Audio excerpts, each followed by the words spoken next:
Mr. Bell's Fixit Shop by Ron Peltzman, illustrated by Aurelius Battaglia. Mr. Bell could fix almost anything. Broken locks, broken clocks, broken pans, broken fans, broken plates, broken skates. He could fix them all. People smiled when they walked past his little shop and saw the sign in the window. It said, "Mr. Bell's Fix-It Shop. I fix everything but broken hearts." Mr. Bell did all his fixing in the back of his shop. At his workbench, he kept tools and screws and nails and nuts and bolts. He had pots of paint and jars of glue. In every musty, dusty corner, there were bins and boxes filled with odds and ends. His friends told him that his shop was too messy. "Throw some things away," they said. But Mr. Bell said no. There's use for everything. You never know when you will need a doorknob or a pickle jar. Jill, who lived nearby, loved to look around in Mr. Bell's shop. She came nearly every day after school.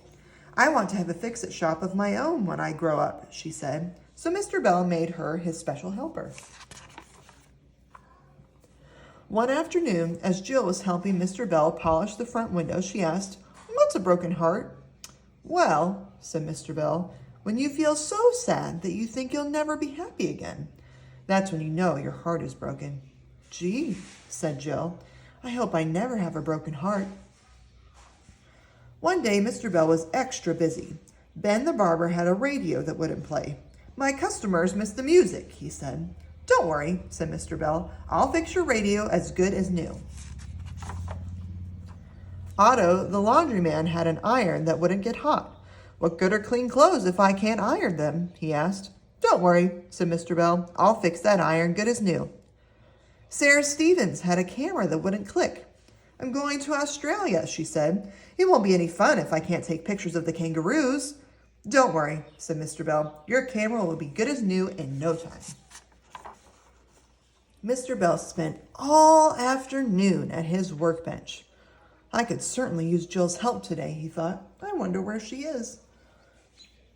It was nearly supper time when Mr. Bell finished his work. He was hungry.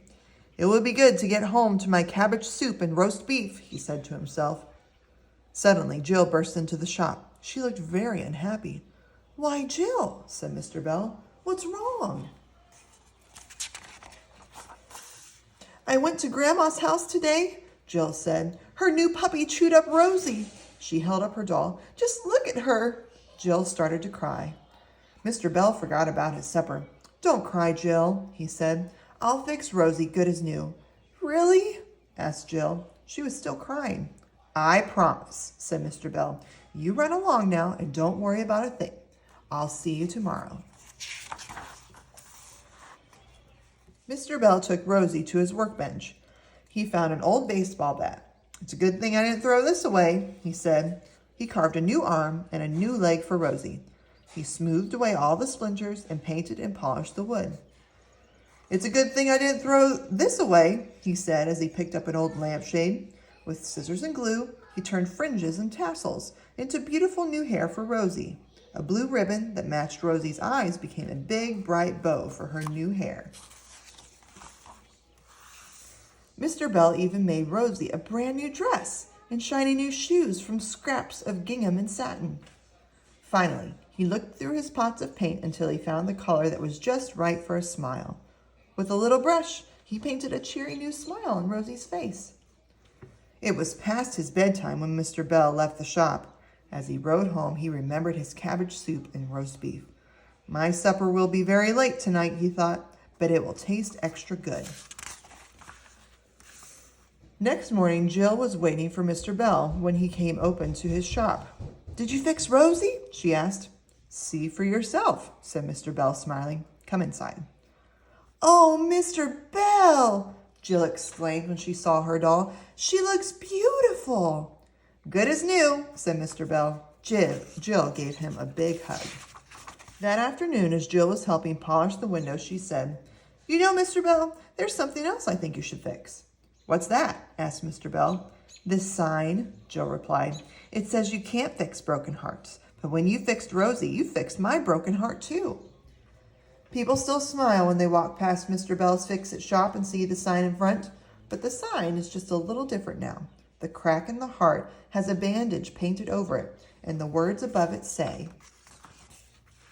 Mr. Bell's Fixit shop. I fix everything, even broken hearts.